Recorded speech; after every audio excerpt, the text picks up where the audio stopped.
What's going on, y'all? Welcome to another episode of the Play Callers Sports Talk Show brought to you by the Sideline Sports Network. Man, we have got some great stuff for y'all tonight. We're going to have an in-depth analysis with a couple of special guests talking about the Packers and the Bears game. Of course, we're going to give you our NFL picks for the week, talking a Always. whole lot of college football this week. And man, I haven't heard this much about email since the 2016 presidential election. So we're going to be talking a little bit about that tonight as well. Not the 2016 presidential election, but emails. So Thankfully. everybody, just so everybody's real clear on that one, right? So if you Thankfully. are joining us either live or on the replay, if you've not already done so, do us a favor. Make sure that you hit that subscribe button so you always get updates about new shows. And then also hit the like button and let YouTube know that you enjoy the show so that it knows to show it to you. So for those of you who do not know, I am one half of the dynamic duo of Sports Talk. It's your boy, Stephen Box. Joined as always by my co-host. A fired up cool McCain. Let's go. And together, we are The Play Callers.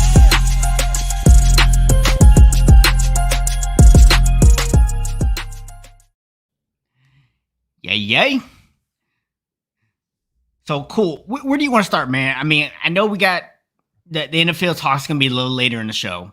So do you want to start talking about this crazy college football season, or are we just gonna go ahead and just hit the elephant in the room and talk about these emails and Jon Gruden and Urban Meyer and videos and Adam Scheffler and all this craziness, bro? Look, man, we might as well go ahead and hit that elephant real quick and fast. I mean, pretty much, man. The football team's facility got raided. We didn't get a chance to talk about it last week because we were so action packed with so much knowledge for you. But they got raided. They got a whole bunch of emails. I'm not even going to try to give you a number, but there's thousands. And they found out some very condemning information on a one Sir Jon Gruden that led to his firing.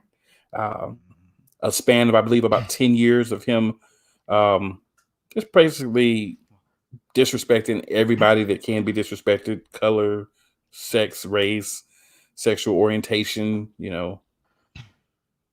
his own NFL commissioner just wilding out. So, they got him ousted. And, we can play it how you want to, that he resigned. We have to say he got ousted. we resigned with the quotation marks. Yeah. I'm not going to participate in that. He got ousted.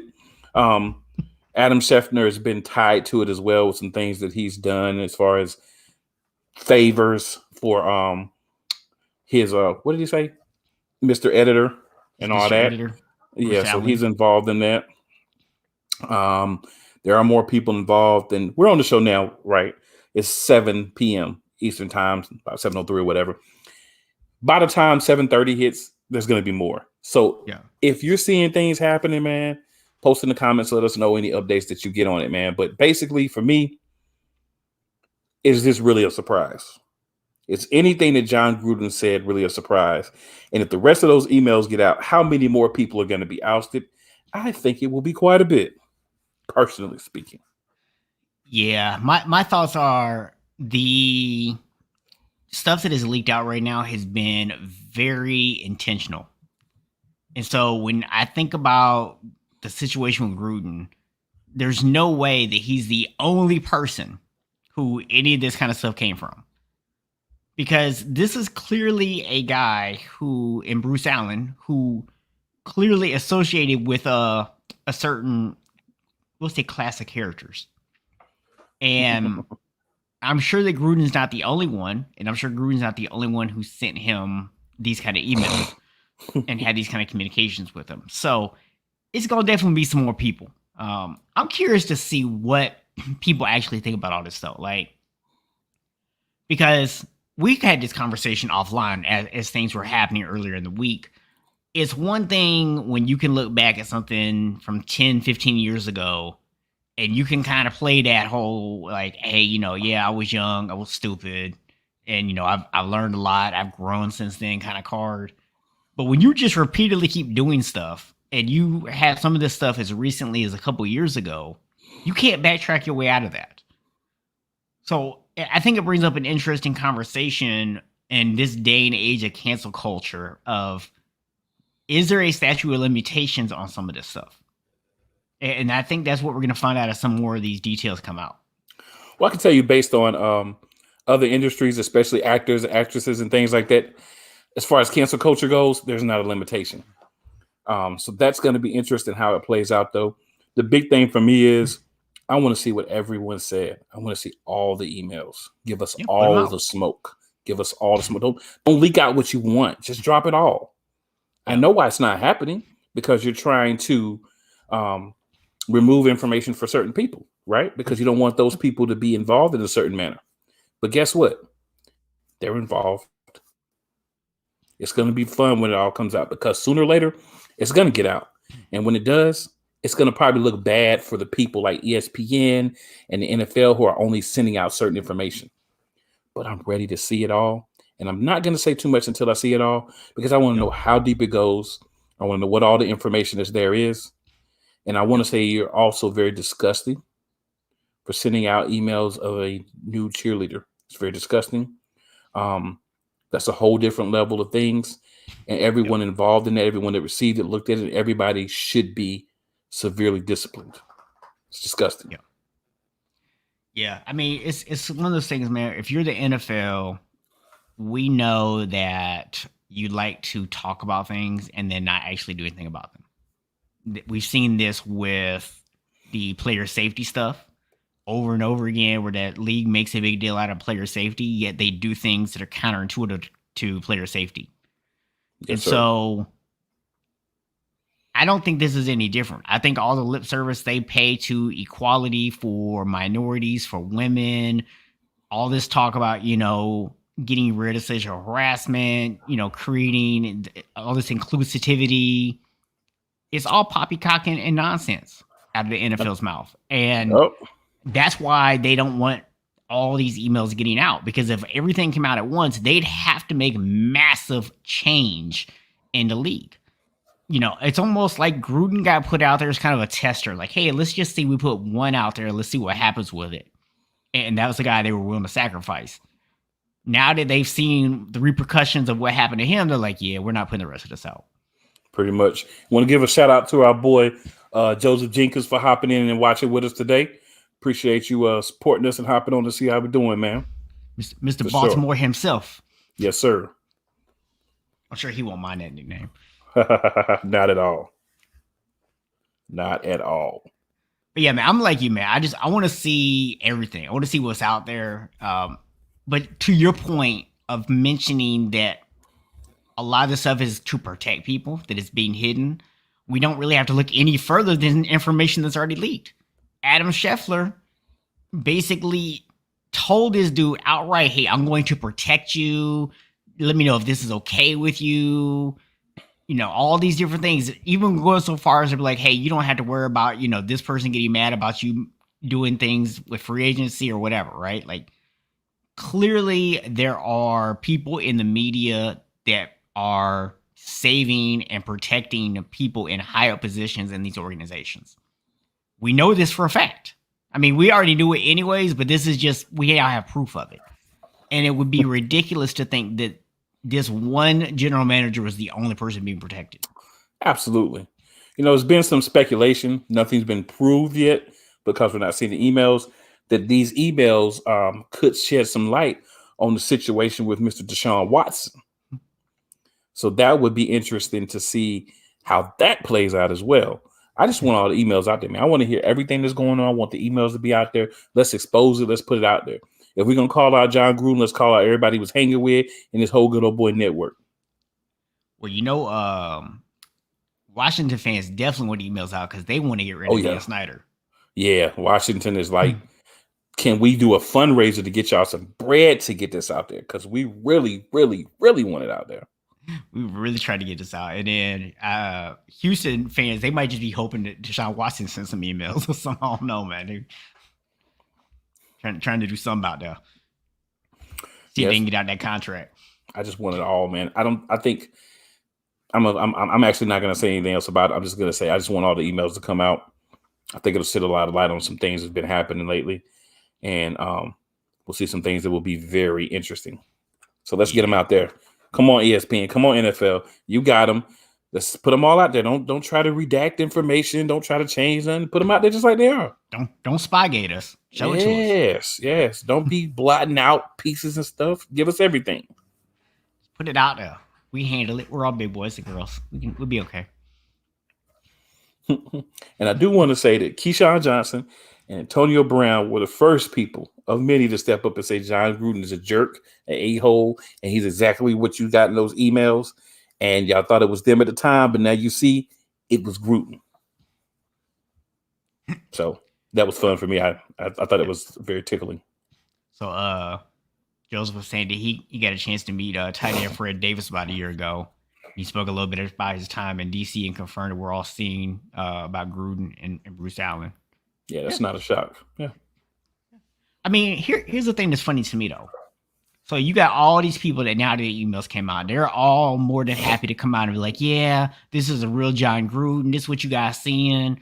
Oh, so you're telling me you've known this guy was a sexist and a racist and a homophobe and everything else for all this time, yet you never once has said a word about it. You just was more than happy to just let it be. And now all of a sudden, here you come wondering, oh, yeah, that's exactly who Jon Gruden is. Well, I want to say the two people I mentioned, they've been saying it. Keyshawn Johnson has said he hates Jon Gruden ever since he played for him. And Antonio Brown, we know he wouldn't even play on the team for him.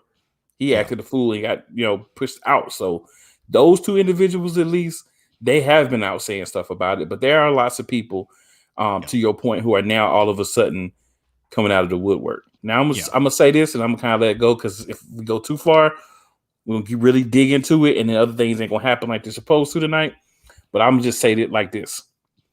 When everything comes out, we're going to have the real truth. We're going to have a better eye to see into the NFL. We're going to have a better idea to see how things work, the inner workings of this team, how these guys with reporters, with players, with other people from other walks of life, maybe a certain lawyer, how they're all connected. And I'm really, really excited about that information coming out for everyone to see. And when it does, buddy, we might have to do a special show just for that. Might have to, man. Just a whole show just to cover all this stuff. But man, so let's see real quick. So Joseph says that Skip had a great take on Mark Davis, and not his father, that Al would be disgusted with all this, knowing he meant to the league as a progressive. I'd be curious to see if Jerry Jones and some of these other guys are included in these emails as well. So we'll see. As of this point, Joseph, I'm going to put it to you like this. I'm not ruling out anything from anyone. Right now, I'm in a wait and see mode. Yeah. Oh, yeah. It's going to be some fireworks. I'm just... Yes, I'm ready for them. To quote T.O., I'm about to eat my popcorn. Mm-hmm. To quote the hip-hop song, all I see is fireworks right now. That's the Drake song, Fireworks. So like you said, man, we could spend pretty much most of the show talking about just a little bit of information we already have, but we gonna move on right now because there's gonna be more stuff. There'll be plenty to talk about later. Oh, plenties with an IES, plenties. So we gotta talk about some other craziness going on right now, and that is the world of college football, bro. College football this season. This might be the craziest season I've ever seen in college football. Yes. I mean, it's like every week somebody getting upset, somebody's going down, and not just like your usual kind of upsets. We're talking like top teams losing to unranked teams. You're talking about perennial powerhouses not looking that good. We're talking about the first non-Power 5 team being in prime position to make the playoffs this year. We're talking about a lot of teams that normally don't have a 1 or a 2 beside their name with those, right? So we're looking at Alabama 5-1, Ohio State 5-1, Penn State 5-1, Oregon 4-1, Mississippi 4-1, Notre Dame 5-1. Arkansas 4-2, Arizona State 5-1, BYU 5-1, And we're not even going to go into the 4-2s like Florida, Texas A&M. And ironically, Texas A&M is back in the top because of what? That big win. Mm-hmm. So let's talk about this top 10 for a second. So do you have any arguments with Georgia being number one? None whatsoever. Yeah, I mean, I think Georgia has some question marks. I think some people feel like there's an argument for Iowa to be in that spot. And they do have a couple of big wins on their resume. So you have some argument. But I will say this. Just based off of what we've seen out of the defense, I'm going to leave Georgia at number one. I don't have a problem with them being there. Georgia plays in what is considered by all as the premier conference in college football. They don't have a loss in the season. They deserve to be number one. They lose a game, you're going to drop. That's what it is. We know it's not the premier conference in college football right now, unfortunately. Oh, you mean the one without a team in the top 10? Yeah, that would be the one. So Iowa number 2. Mm-hmm. I'm good with that.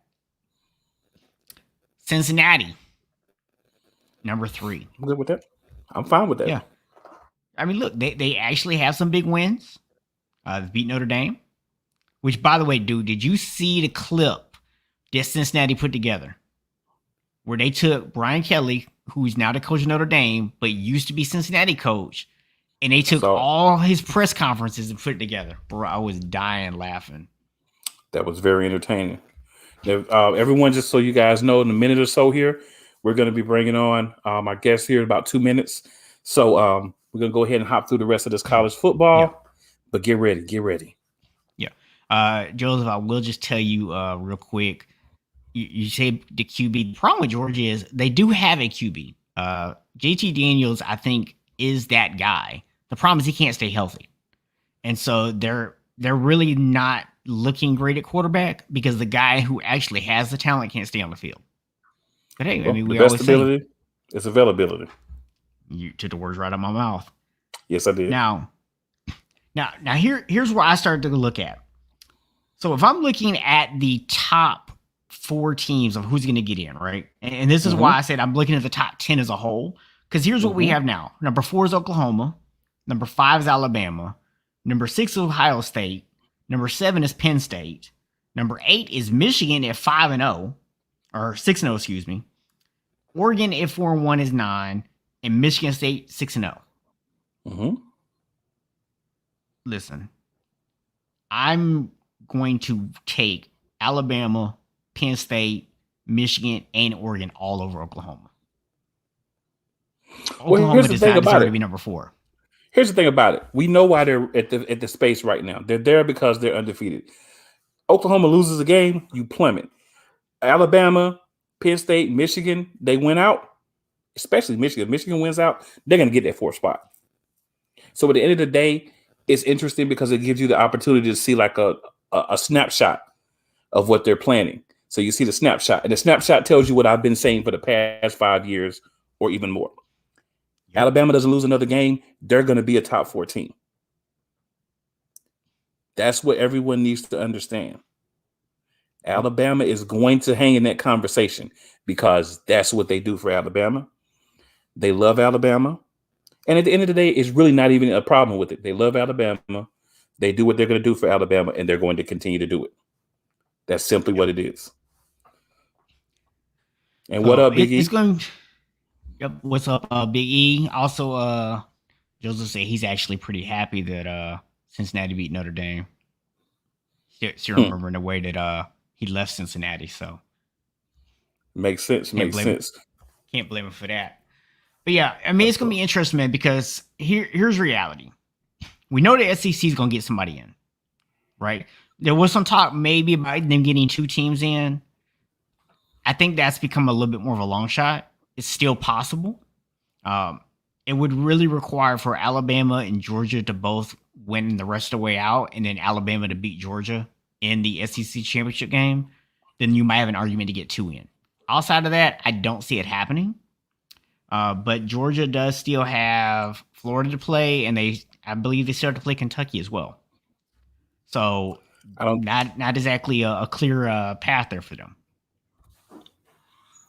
We differ a little bit on our thoughts on Alabama, but we're at that magical time where we're going to go ahead and bring on our guest, and we'll have several more weeks for the college football discussion. But let me just simply say, pay attention to rankings, pay attention to where the one-loss teams are at, pay attention to the conferences that they're in, and pay attention to who they're playing that's also ranked. That's what's important. So I see we do have both of them in the waiting room, and they look like they're ready to go. So we're gonna go ahead and bring them on. Let's do it. What's going on, fellas? Good, man. How you guys doing? What's going on? So, anybody want to just take a wild guess who the Bears fan and who the Packers fan is here? Well, either way, though, it's like Tyler can't help it. I mean, but still, he was born into ridiculousness. No, and cool. And hey, cool. By the way, just wanted to say, you kept saying the best abilities availability. I mean, Sirianni makes every game. I mean, that doesn't always mean right. Well, mental availability is part of that too. He doesn't have a lot of that. Oh, that's true. It's got to be a little bit more than a kid's menu of 5 plays, but well, here's the thing. Also, Charles Leno available every time, and he's kind of like a speed hump, so it's like that didn't always mean anything. Hey, to be fair though, Sirianni does spend his time in the same place that the injured players do, on the sideline. Well, no. At the same time, though, he also doesn't send it in the bathroom because he never shaves. I mean, so yeah, there's that whole deal. By the way, I wanted to bring something up to you, fast, cool. Wanted to bring something fast to you. If Cincinnati loses and any of those other teams you brought up lose, no question, and television's going to want Notre Dame, even if they get their butt kicked. If Notre Dame wins out, they will do it because they want a name. That is the thing about that part. And that's a good point. So as I said, it's television ratings. It's everything. In Cincinnati, they're going to be forced on there. If they don't, but if it's not one out and Notre Dame wins out from there, they'll be there. Yeah, Cincinnati was smart, man, because they actually put those guys on their schedule. They put some teams they knew would get ranked on their schedule, and they went out there and beat them, because that's really what the committee's been using to hold these non-Power 5 teams down. Oh, there's no question about that. There's no question about it. But the biggest deal about it is the fact that it's ratings.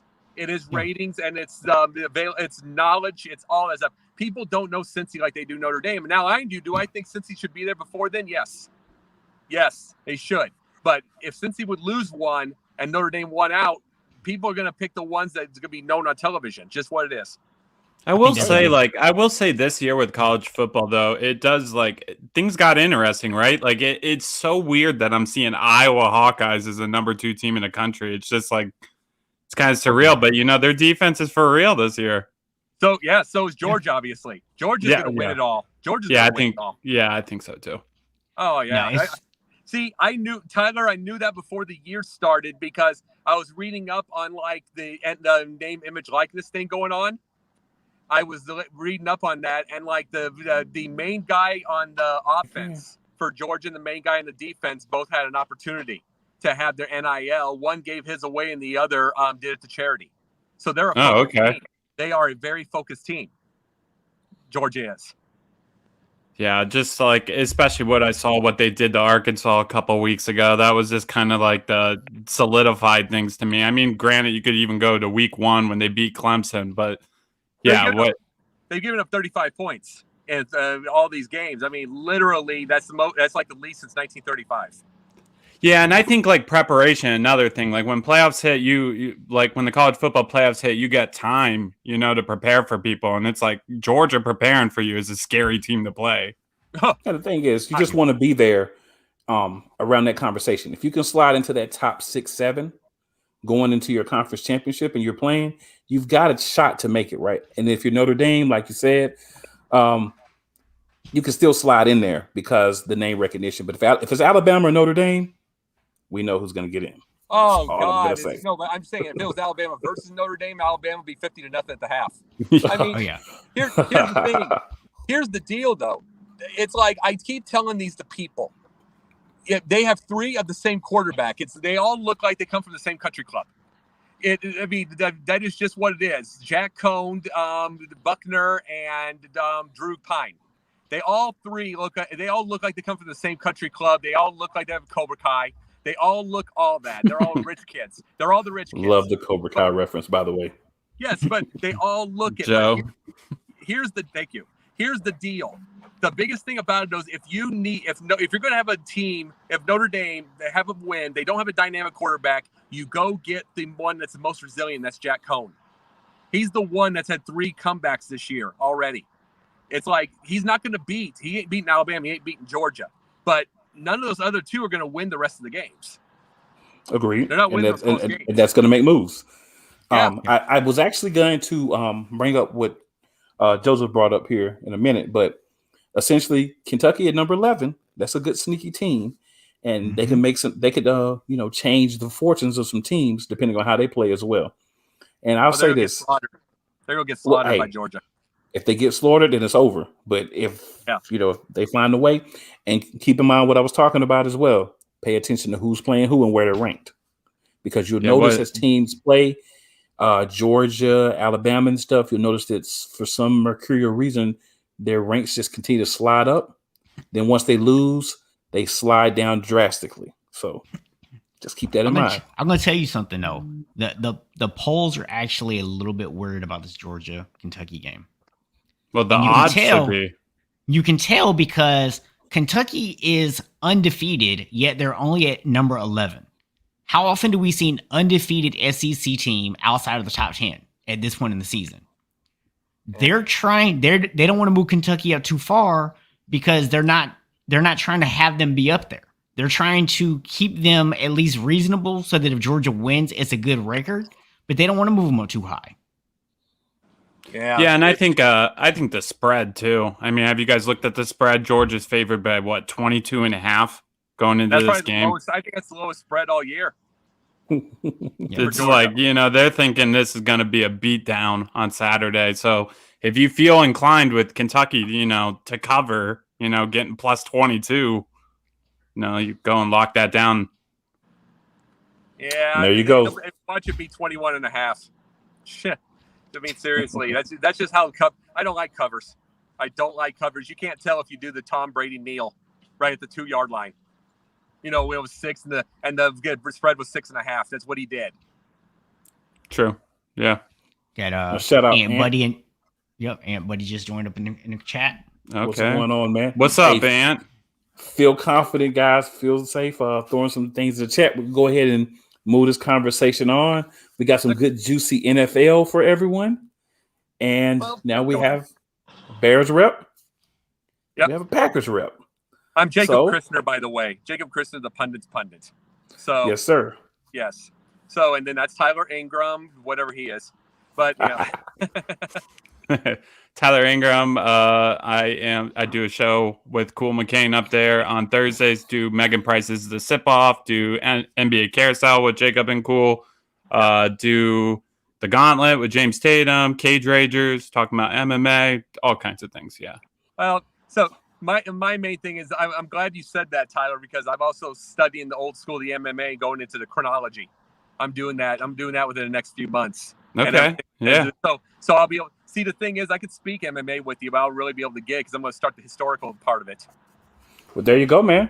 There's another guest for you, Tyler, on the show. Yeah, for sure. Get them on Cage Ragers. Yeah. I just want to make sure everybody knows these are 2 of our Sideline Sports brethren here that we have on, hanging out with us on this Friday night. Yep. Oh yeah, I'm the half dark person here. Got to get off work, got to get everything, and can't make it home on time. Happens to all of us, man. Happens to be every week. That's the truth. It's all good. We're all here, and that's all that matters right now. Well, man, it's rather appropriate that you guys are talking about MMA. Cool will be in such a hurry. He'll put a Cowboys hat on before he figures it out. No, sir. Never would happen. No. That would have to be within reach for that to happen. So yeah, that would already be burnt up if it was anywhere close to me. Yeah. So you guys, we're talking MMA, man, and it's rather appropriate because Bears and Packers is an old school beat you up, kind of rivalry like you would expect in an MMA match. So I'm really excited to hear you guys' thoughts on this, man. So Yeah. All right. First off, Tyler, I'm old enough to remember when they were 14-4 in my first 18 games I watched them. Okay. You're 42-13 cents. Yes. You're not hearing. This is the thing I always tell Cool, and I warn everybody. You're not getting fanboy on any of this. For one, you're not getting fanboy on any of this. First of all, I don't make predictions. Anybody asking me score, I don't make score predictions on the Packers Bears. I never have. Never, ever have. Just because even though the Packers dominate and they've done stuff like that, I've seen two different times where you can never tell. I remember when the Bears won in Lambeau in the Peyton death, the week of the Peyton death, and the Bears had won 4 games that year. So it's just a kind of a surprising deal, but at the same time, the Packers have had that, and I get tired of seeing Bears fans get hyped and get all that stuff and do these little hype videos. I'm tired of that. I'm telling them to get humble. I'm tired of them to get humble and stuff like that. Same time, it's like the Packers are getting really close to Jordan Love, and they're going to start losing if it's Jordan Love. Yeah, it's kind of like the last ride, right, for Aaron Rodgers. This is like the last dance. A lot of people who know me, I was born in Illinois. My aunt and uncle live in Wisconsin, Kankakee. Quincy. Okay, right on. So I'm a Bulls fan. I'm a Cubs fan. The only reason I'm a Packers fan is because of my aunt and uncle. I was really close. In 1998, I was 9 years old, and my aunt gave me a little stock certificate in the Packers for Christmas. So ever since then, she kind of converted me, I would say, So I definitely, like, every time they play each other, like, I'm in a family group text with, there's all kinds of shit talking, all kinds of trash talking going on in there. My uncles, my cousins, everyone. But to your point, Jacob, the Packers have dominated. Aaron Rodgers, 21-5 against the Bears. He has he has a QBR of 105. He's 55-12 on the touchdowns to interceptions. That low? And as far as the game goes this week on Sunday, like both teams have some injuries, right? Like we have Montgomery out for the Bears, for you guys, and the Packers don't have Jair Alexander playing in this game. They don't have D-Bach on the offensive line playing in this game. So there's going to be some injuries. Kevin King's got COVID. Doesn't really matter to me. I've never been high on Kevin King. Obviously don't think he's a good player, so it doesn't matter to me. But I just...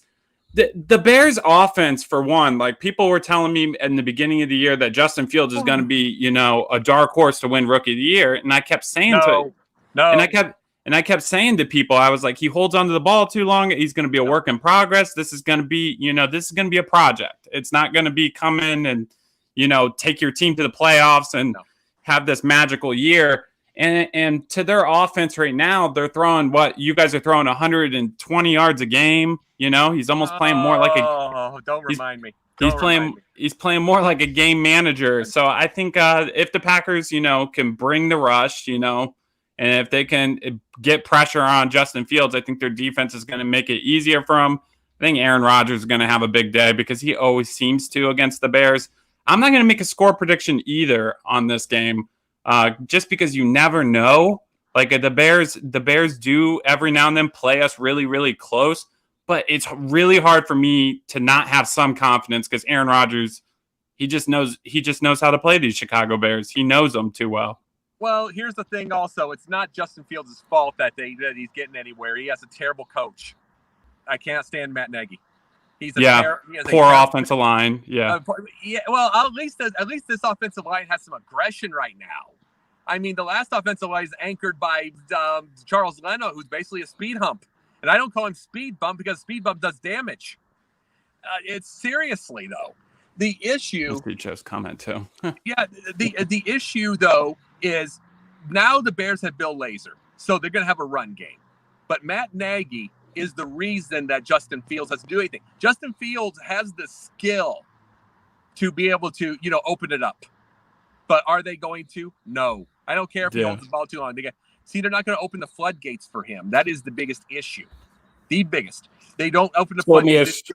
Let me ask you guys a question here. Sure.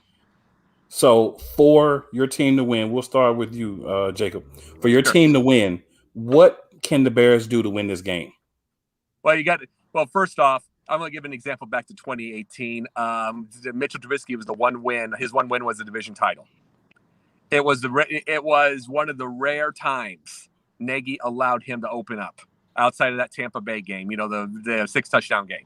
Mm-hmm. It was the one time it was allowed to actually open up, and he ran for like 60 yards, had about 280 that game. It was almost one of his perfect games, and he could have those from time to time. Justin Fields is more talented than Mitchell Trubisky. Okay, I agree. He is more talented, and I like Mitch, but that's the truth. For this to work completely, he's got to let this open up. He's got to let him. If he's going to throw interceptions, he's going to throw interceptions. But he's got to just leave it be. He's got to open everything. Like, I'll give an example. You remember the New Orleans game in the playoffs? Mm-hmm. Remember the perfect throw that whiffed on the Wims whiffed on the catch? Yeah, I do. Yeah, mm-hmm. It's like, for one thing, Wims isn't there anymore, but he's not in that anymore. But here's the point: you got to go for all that.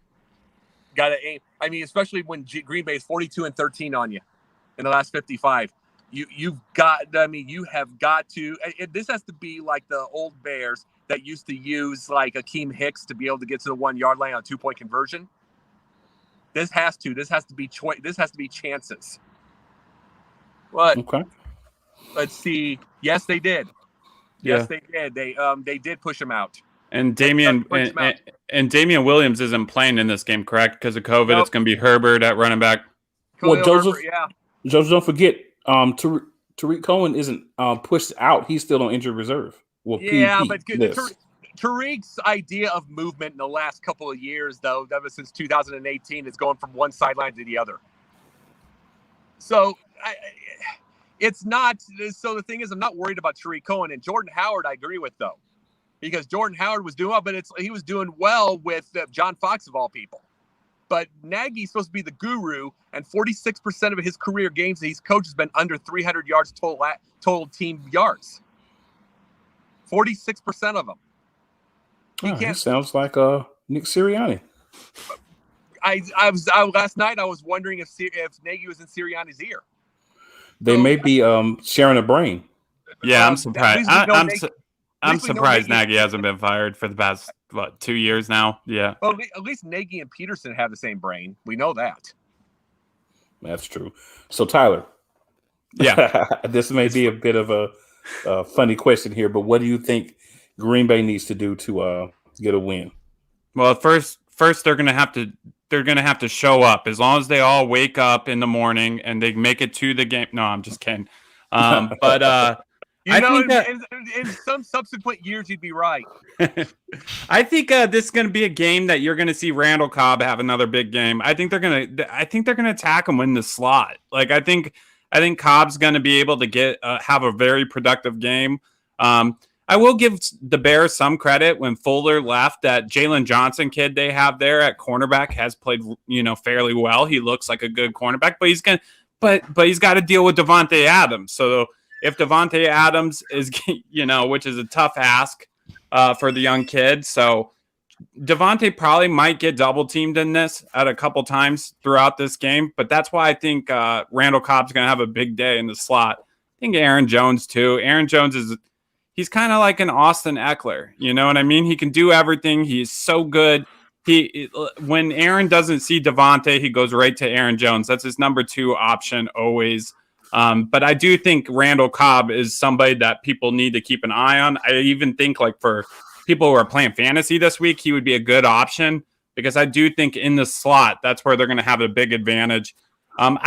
I think for the Packers also is they got to get off the field. Like the first week when we played New Orleans, which granted, I don't put a bunch of stock into that loss because it is, the Packers didn't play any starters in the preseason. They kind of walk into the season in that week 1. And the Saints did play a lot of cover 2 high safety looks, where they were tinkering with their safeties and they beat us on the time of possession. So like for the Bears, you got to get them off the field. You can't let them have too many, sustaining drives because if the Bears are methodical and can move the ball on Green Bay, obviously that keeps Aaron Rodgers on the sideline. Well, you know something. You're talking about Matt Nagy and getting off the field. He'll get off the field quick, like 3 times, about 3, maybe 4 plays. 3rd and 12, get 3.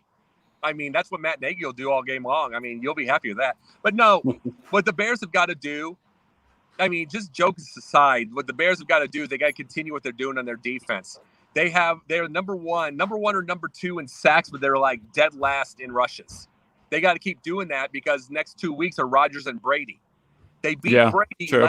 They beat Brady last year because there was a cover. It was Pagano's coverage defenses. Coverage. They weren't a pass rush guy. They were the coverage, and that you need a coverage when it comes to Brady. Now, if you're rushing Brady, you got to remember he just loves blitzes. He eats them alive. Same with Rodgers. So they got to continue that, and they got to continue to get the sacks whenever they can because you can't rush him all game long because he'll just chew him up on 3rd down. Right. Yep. Yeah. Or get the free play. Guys. He loves to get those free plays too on those.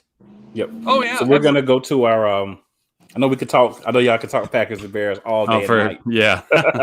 But we're gonna get into our picks here, guys. Give us a little time here for some picks. Sure. So we're gonna go through the league, all the games, and then we're gonna make our picks on those games. Just like you guys know. And to answer Joe, yeah, I absolutely see why. Because Joe is. Me and Joe have a little bit of a wager on our game later in the year, so no. Just say this: I'll do every game. Don't ask me Packers Bears. I never make a prediction on that. Well, you can abstain during that game, sir. Well, no, like I said, I never have, and that's just been my little deal. It's like even if the Bears were, I've had years where the Bears were like 12-4, 13-3. I won't make a bet. I won't do it. Fair enough. Fair enough. So you could just abstain for that one. We got you. Yeah. All right. Co-host, let's go. All right. So starting off with the Miami Dolphins at the Jaguars. Oh, Dolphins. The London game for the week. Good God. Is this Thursday Night Football?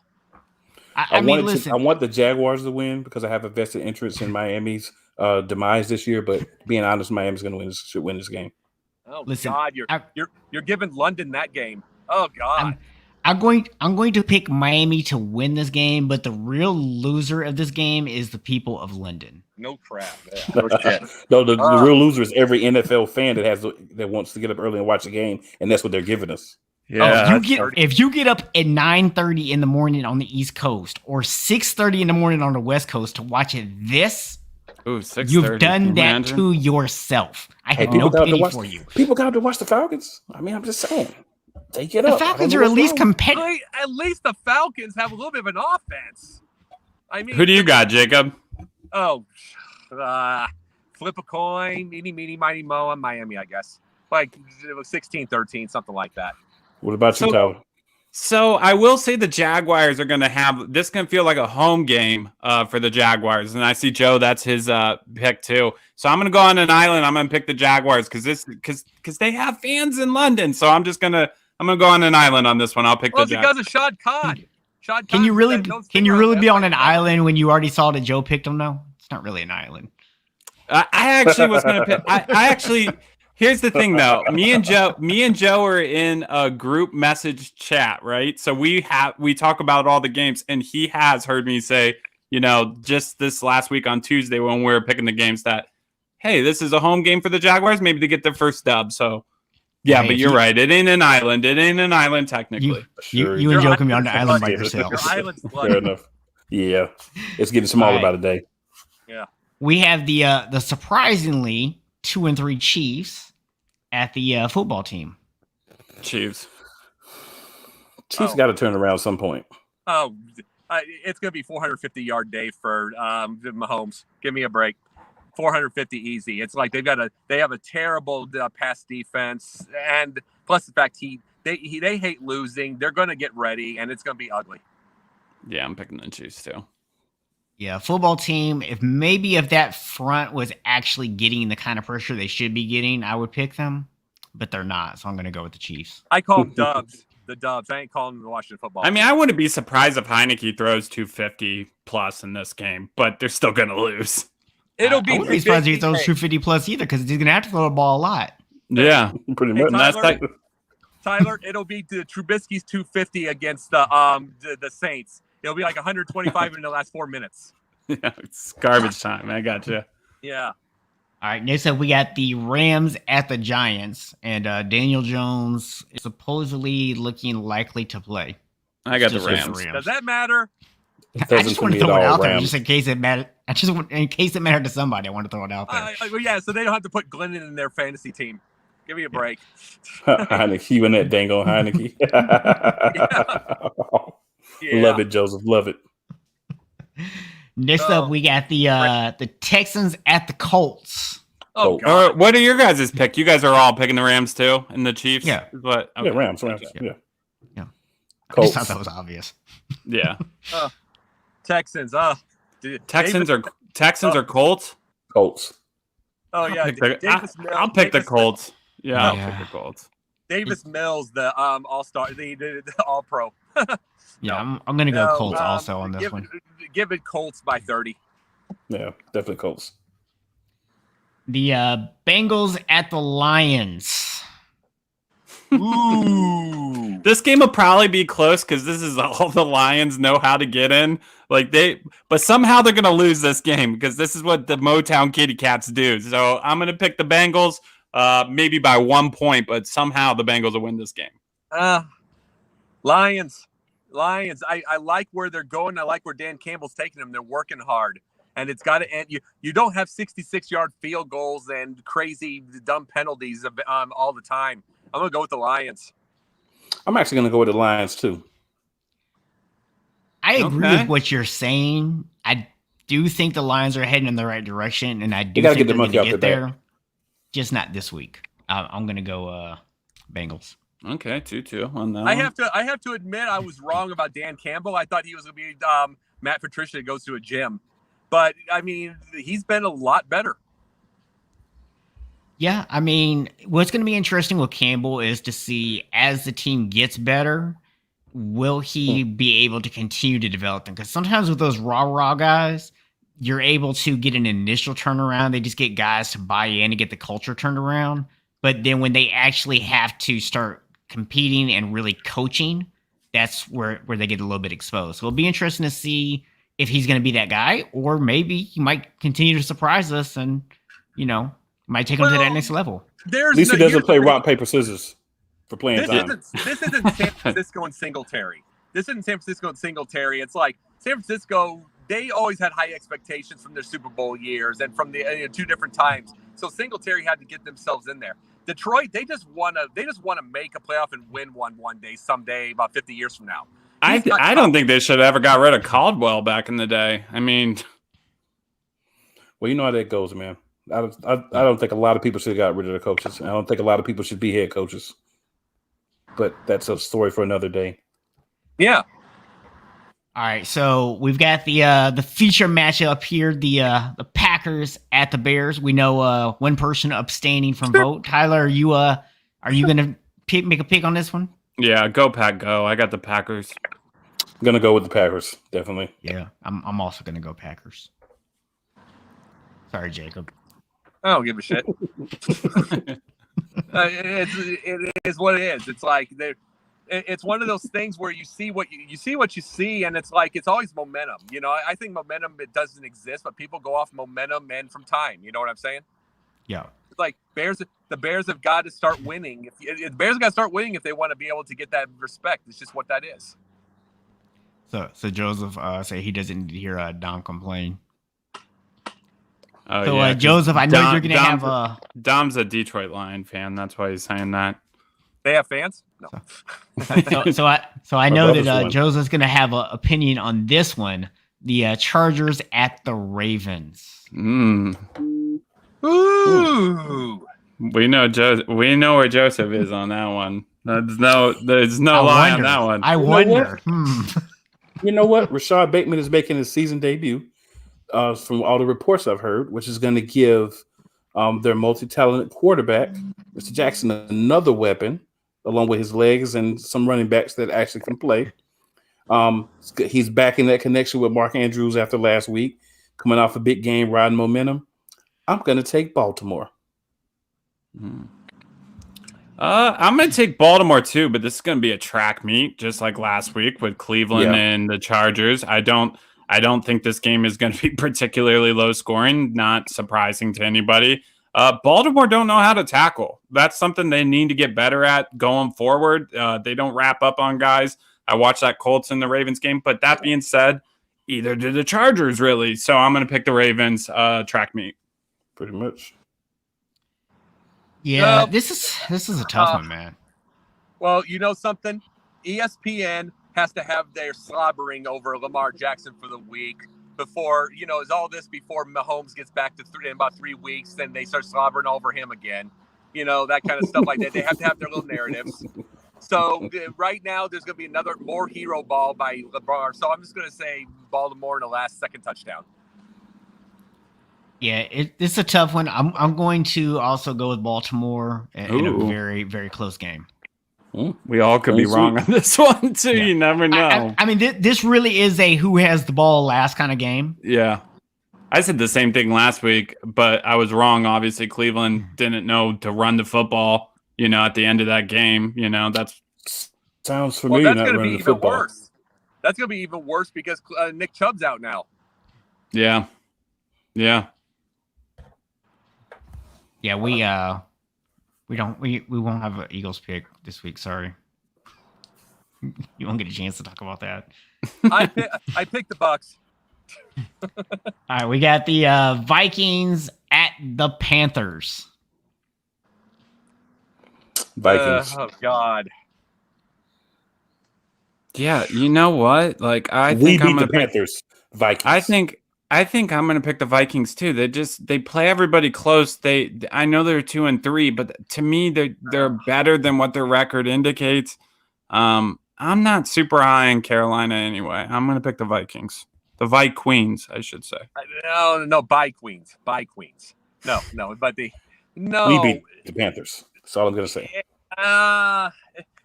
Momentum means nothing.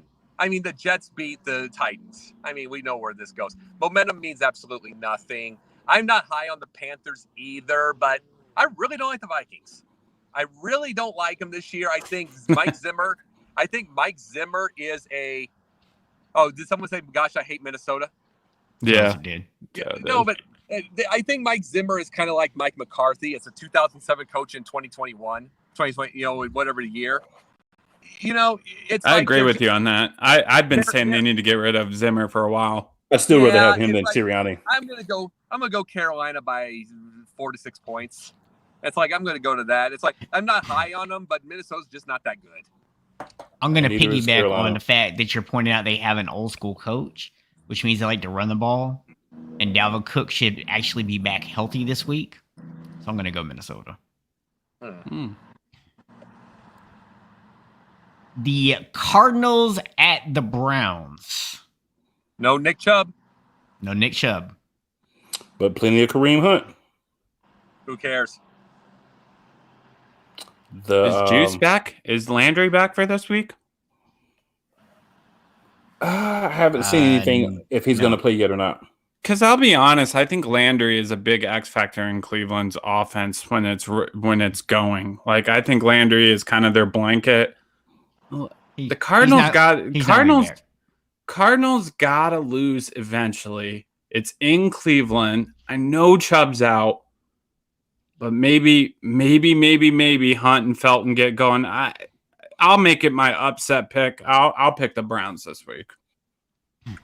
See, the Browns do not have showing from that Chargers. They absolutely do not have a defense at all, and you don't want that with this Cardinals team, not at all. So I'm going to go Cardinals. So Joseph brings up the fact that since Chandler had 5 sacks in week 1, he has not had one since. J.J. Watt also has not had a sack yet this year. And my very banged up 49ers defense actually did a great job of slowing their offense down last week. And with where we are injury-wise, Cleveland is a better defense than us right now. I'm going to go Cleveland. Oh. Well, it's very simple. Cleveland doesn't have Odell Beckham playing anything like they want him to. They don't have Jarvis Landry. They don't have Nick Chubb. Arizona, they're riding on the high because they just got the tight end. if they needed. So I'm going to go Arizona. Yeah.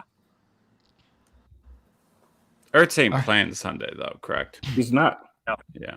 That'd be funny if he was, but no, he's not. It'd be great for my fantasy team. I'm sure. Yeah, it's the only chance.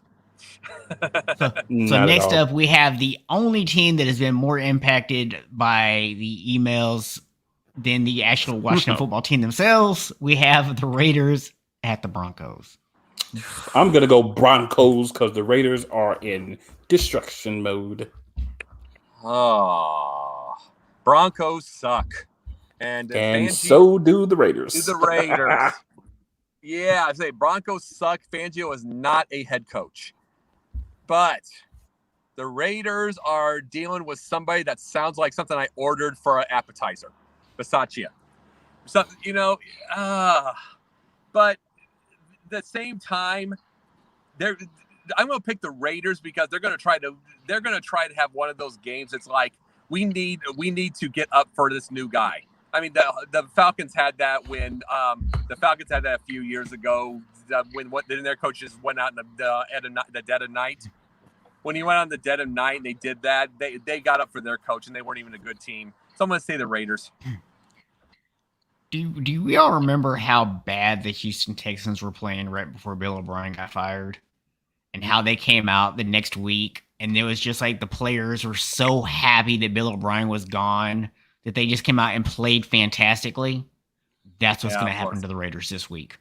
I'm picking the Raiders.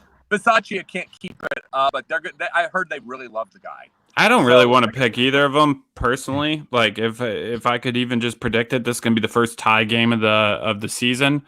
But I guess I'll 3-3. You know what? I'm going to do that. I'm going to be like the first one to make a pick on here and make it completely different. I'm going to go tie game. This game goes to overtime. Nobody scores. That's like the ultimate island pick, Tyler. Congratulations. Hey, Broncos! Make it 3-3 just because, Okay. 2-2, two safeties. Oh, yeah. They both have defense, so hey. All right, we got the Cowboys at the Patriots. Woo! Man, this one's interesting to me a little bit because I think, because the Cowboys have so much steam right now and so many people are starting to come out of the woodworks and starting to say, oh, this is an NFC contender. And that's when they die. And to your point, Jacob, this is usually when they die to me. I'm going to pick the Patriots. I think Bill Belichick figures out some way to dial up a defense this week. Yeah, and here's the thing. They're figuring out how to use Mac Jones properly. They are. It's like they're not trying to make him Brady. Thank God they're not trying to make him Cam. They're figuring out how to use him properly. And they're going to slow down they're going to try to get 10, 12 plays. They're trying to slow down the game. Keep the Dallas off the field. I can see the Patriots. Close game. Yeah, I think this is also going to be a closer game than people think. I do agree that Belichick is going to come up with some things to kind of slow down what Dallas has been doing offensively. But I think that there's maybe just a little too much talent over there right now. And I'm actually going to pick Dallas to win this game, although that makes me feel incredibly dirty. And yeah, I do think so cool. But I think we're going to saying it because there's no cool in the room. That's what you're I'll saying. I'll say when he gets here too. I know. when he comes back on. Yeah. But yeah, I'm picking Dallas to win. But I tell you what I think is going to come out of this game. I think Belichick's going to lay a blueprint out that's going to actually mess Dallas up for the rest of the year. Because it's going to give a blueprint to somebody who has the talent they need to stop them. Well, they got the blueprint to mess them up. They got the blueprint to mess them up. It's called Mike McCarthy. I'm also going to go Dallas. I think we're about 1 week away from the normal epic Dallas collapse. Maybe 2 weeks, but it's going to come. It's just not quite yet. No. You got to do that. You got to do the Stephen A. laugh. I'll wait until after that collapse, and then I'll have that fun. I mean, Jacob's face when you said Dallas, I thought we were gonna have to try to get his coordinates for where his car's at right now and send emergency help or something. It's like, hey, we're picking games, not who we hate, right? Yes. Yeah, that's true. Yeah. Speaking of teams that we hate, the Seahawks at the Steelers. Or at least team I hate. One of us about to say only one of us hates the Seahawks. I'm going to pick the Steelers because I don't think Geno can do it against that defense. People forget this about Geno. He always starts out something when he comes off the bench. Then he's going to have a decent first game, and the second game will be like 79 yards and 4 picks. It always happens. This one will be decent enough, but here's the thing: Mike Tomlin's still one of the best coaches in the league. He's going to drag this team to 9 wins. That's just, I mean, Ben is washed, but he's going to drag him there. It's going to be the Steelers this week. Yeah.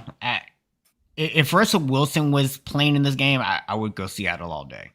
But I need to see something to believe something right now. So I'm going to go Pittsburgh. Yeah. Seattle's going to run the ball. Seattle has several quality options at wide receiver that can run any route tree you have. Yeah, but you got Geno. Geno can't get it to him. As long as Geno can walk it to him, they'll be fine. I'm going to go Seattle. Right. I have that little faith in Pittsburgh right now. That's how little you got. That's how little I got. Well, so wrapping up, Tomlin will drag him to 9 wins. That's what he's going to do. Is what Tomlin is. Any other coach, I'd be with you. Tomlin can drag him. I don't disagree, wins. but it's not going to be one of these games. This is not going to be one of the 9 wins. They can still get 9, but it won't be Sunday. So speaking of our finishing up here for the week before we jump into next Thursday's matchup, got the Bills at the Titans on Monday night. Oh my God. Josh Allen is about to have a field day against that Tennessee Titans defense. He's gonna rip it. Jacob. I've been saying this. I've been saying this to Joseph Jenkins, who's been in our chat, and to a lot of people. To me, right now, the Bills are the best team in football. I got to pick the Bills. I am going to pick the Bills, but this is going to be Josh Allen versus Derrick Henry. It is. This is going to be a fun game. I'm going to enjoy it a ton, and my defense on my fantasy is going to take an absolute unmitigated beating, because this is both teams. Period, and it's going to look like yours last night. Yes, sir. You had 0 points. I'm going to have 0 points too. It's just who's your defense? The Bills. What'd you say? Who's your defense? I have the Bills. I mean, I don't know. They might do okay. They've given up the least. Last week was 16. Last week I had 16 points. It ain't gonna be happening here. Yeah, I don't think it'll be 16, but they've given up the least points in the league. Like, the Bills are so complete on both sides of the ball. Yeah. I don't see how Tennessee wins this game, honestly. See, this is what I say with people every time, like when Stephen A's doing his top 5 and he put the Cowboys for whatever reason.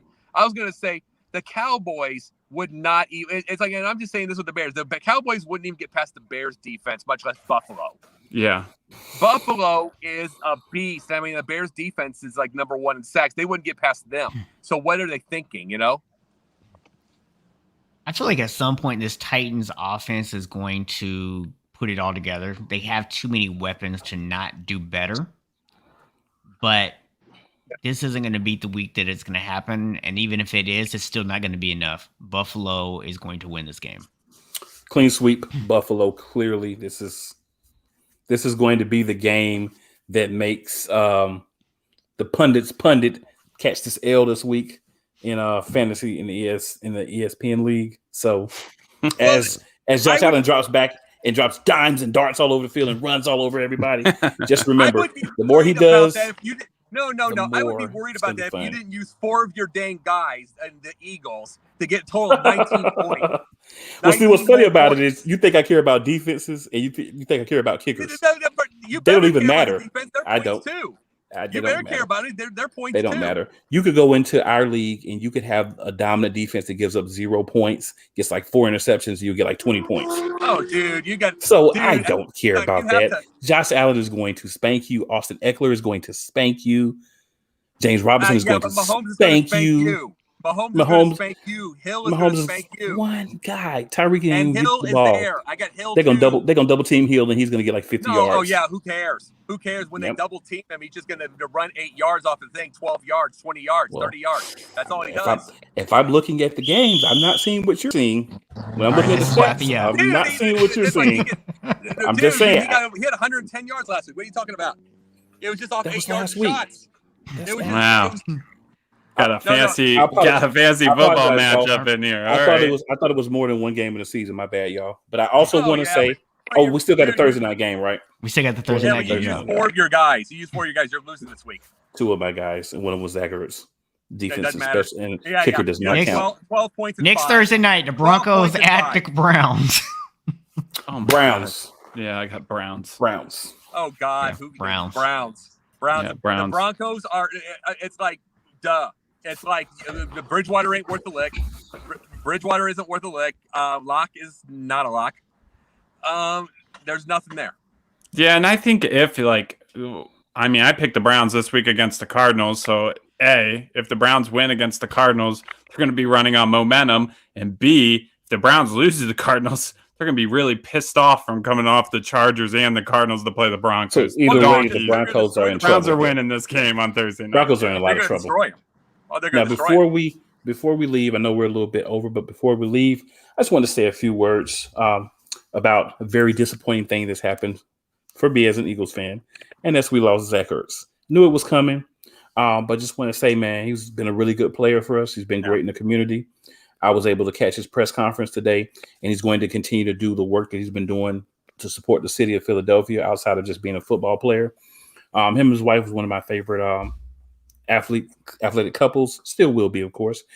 And it's a big loss for the team, but they're not willing to pay him what he's wanting. I know we only got a rookie cornerback that hasn't really played much, but he has been in Arizona, and it's hard to crack that lineup as a cornerback. So maybe we'll get something out of him. Maybe the 5th round pick will be able to grab some magical player that hopefully a linebacker, because we need a lot of those. But it's tough when you see a guy that's really identifies with your city, has won the fan base over. Even in our bad years, we've never hated Ertz, and that's rare for Philadelphia Eagles fans. So kudos to him, and I'm happy he's got a chance to go somewhere where he maybe can have a good season. It would not have been in Philadelphia because our coach is horrible. He does not know how to run the ball. I'm not going to get in that because that could be another 30 minutes all by myself. But I'll just simply say, man, I appreciate what Zach Ertz did for the Philadelphia Eagles. I appreciate the fact that, he went out last night and played knowing he was going to be traded, did his best, and leaving on a good note, man. So salute to you, Zach Ertz. I was gonna say one thing too. I was gonna say one thing too. For one, thanks for having me on and Jacob on. I appreciate it from you, Cool and U-Box. I love the show. I tune in every week. I'm also was gonna say the second thing is I'm glad that Steven, I'm glad that you didn't pick against the Packers, because I was going to bring up that Packers and that 49ers game in the cheese is Jesus, but I didn't this week. Well, something, I will say this, Cool. Let me say this, all right? I can say what I was saying about Philadelphia. But what I can say about Philadelphia fans, I say about all fans. I think a lot of fans suck. But let me say this. I just do. It's like the way that they act. But here's the deal. When Philadelphia is on and they're winning, there is no bigger passion.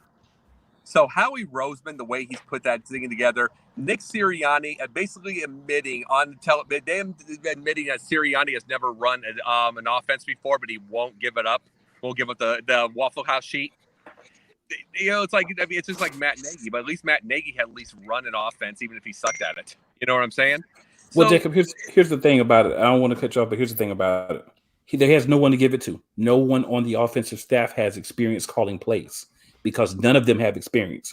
So the problem we have is there is no experience coaching. There is nobody to say, hey, instead of doing this, we should be doing this.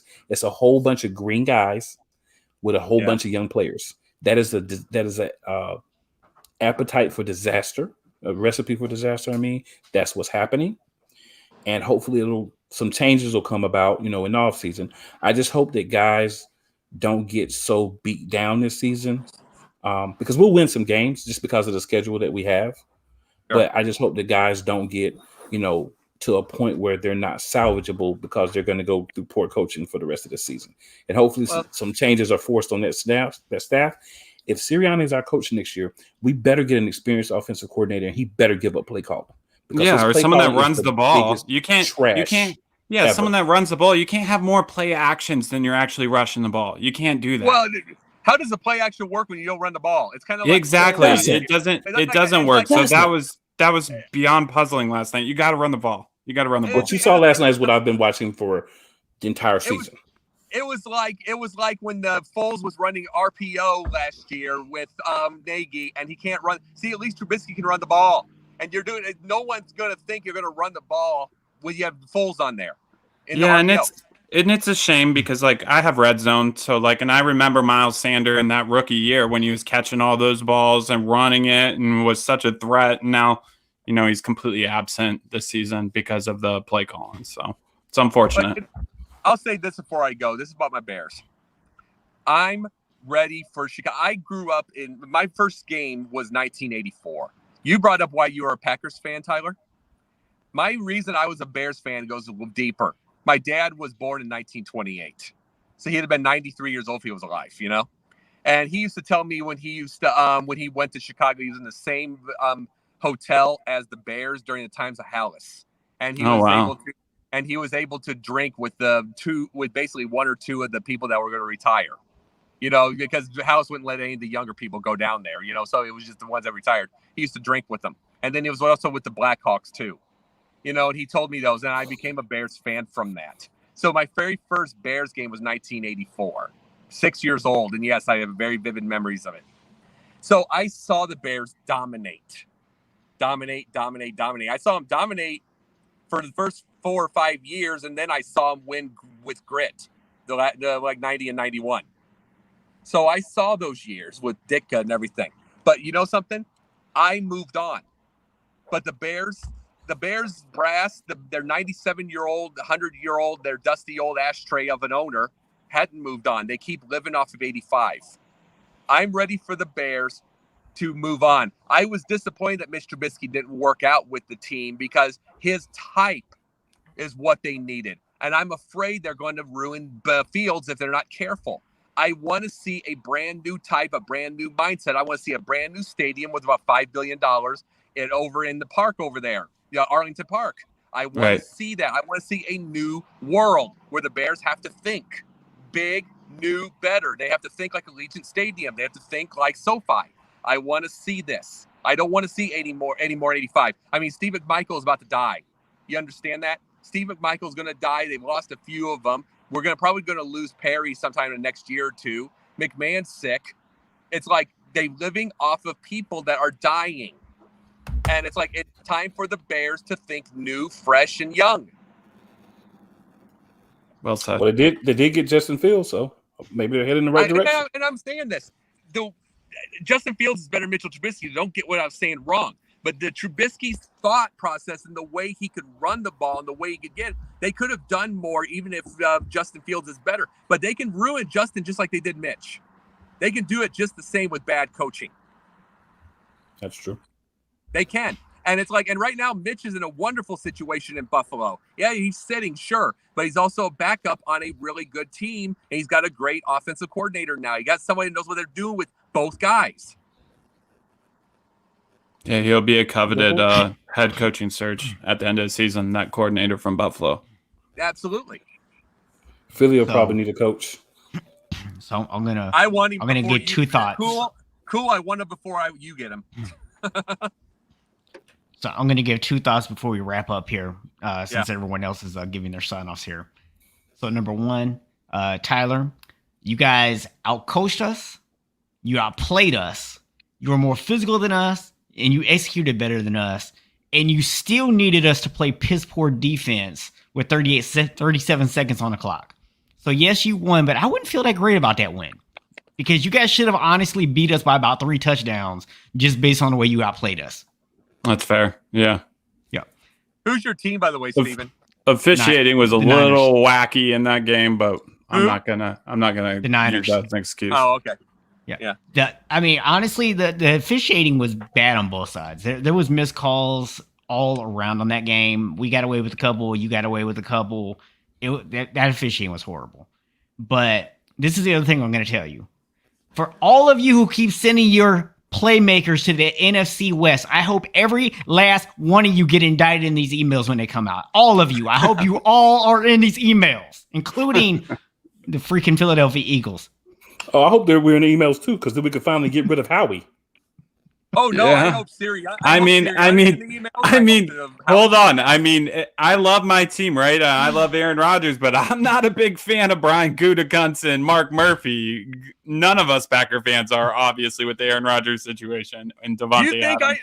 You think I want to keep the McCaskies? I want them in those emails. Yeah, put Mark Murphy in that email. Put Mark Murphy in that email. I'm good with it.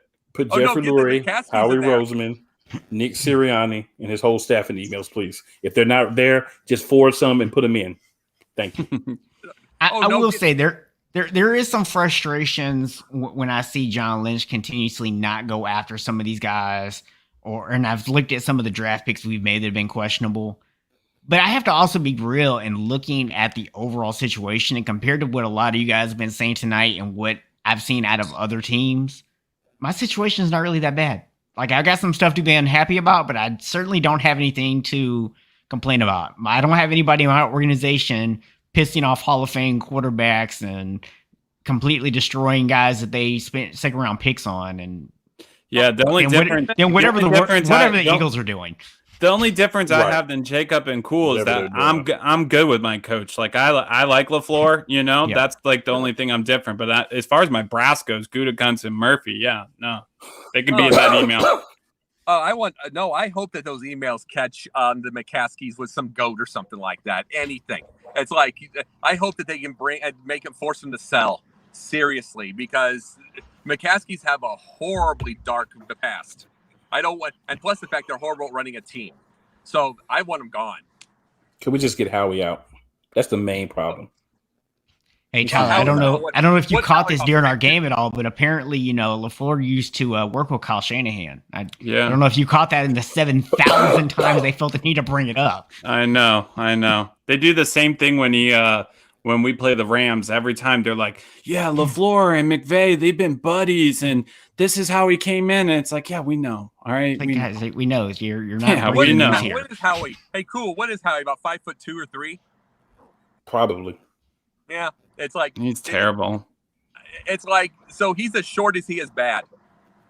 He's up there with Ryan Pace was. Yeah. He's got Shortman complex. Yeah. I mean, the only thing I can say is, man, anytime people go in on Howie Roseman, all I can do is just sit there and agree, because you're never wrong. Well, the thing is, we talk about Ryan. People complain about Ryan Pace for their reasons, but Ryan Pace has been amazing with the lower draft picks. Absolutely amazing between 4th and 6th rounds over the years. And it's like, we got to give him at least that. Yeah, I got to understand. Howie Roseman is the first GM to make it through 4 head coaches. He probably hired them all. Yeah. I would take Box's situation out of all of ours as far as the GM and picks go. Yeah, the best thing for me is we're going to get a new coach next year. Let me say this: sit Lance for the rest of the year, please. Just sit him. It's like, I mean, let me tell you this: Garoppolo is not that bad. He is not that bad. You got to leave it be. It's like Garoppolo, you'll get to a playoffs and let Lance sit. You're preaching to the choir. Yes. I mean, Garoppolo is a 4,500, 4,600 yard guy. He's not perfect, sure, but he makes comebacks. Leave it be. But here's what I'm going to say about Jimmy. Then we're going to go ahead and wrap up here real quick. So I didn't mind Lance going out there if Jimmy's not 100%, because Jimmy Garoppolo is basically 2 different players. Yeah. When he's fully healthy, when he can go out there, he can actually put full weight down on his feet. He can get into a stance. He goes through his full throwing motion. Jimmy Garoppolo is a top 10 quarterback. The problem is that's about 7 or 8 quarters of the whole season. And I don't mean quarters as in a percentage. I mean literally 7 or 8 quarters of the entire season. He's healthy enough to be that guy. Yeah. The rest of the time, you get either a partially injured Jimmy that's still pretty good but not great, maybe a 15 to 20 range guy. And then you have Jimmy that's not really healthy, and he's a bottom 10 quarterback. That's the problem with Jimmy Garoppolo. Well, I'll tell you this. If nothing else, no matter if he's the top 10 or bottom 10, at least he'll get all the Hollywood chicks. I think he prefers porn stars. Just saying. He probably does. Well, guys, appreciate y'all joining us tonight, man, and coming on and previewing and talking a little sports with us. Real quick, tell everybody if they want to check out your shows, how to find you. Yeah, you guys could catch me in Cage Ragers. It's a MMA and combat group on Facebook. You can also catch me on The Gauntlet, hosted by James Tatum, 10 o'clock on Tuesday nights on YouTube. And you can also catch me on the NBA Carousel Monday nights at 8 o'clock, hosted by Megan Price, and the Sip Off, hosted by Megan Price at 8 o'clock on Thursday nights. 8:15, Tyler. 8:15. You can catch me on the Carousel. I represent the Kings. I represent the Kings, not only the basketball, but also their business. I represent that. You can catch me on the Pundits Pundit on YouTube. And I'm also writing an article on the platform of Ricochet. It's just the Pundits Pundit also. So you can catch me on all those. All right. Well, appreciate it, guys. And we'll see everybody next Friday night, 7 to 8 p.m. Eastern Standard Time, live interactive sports talk. It's your boy Box. And of course, cool. Have a good night. And together we are Play Call.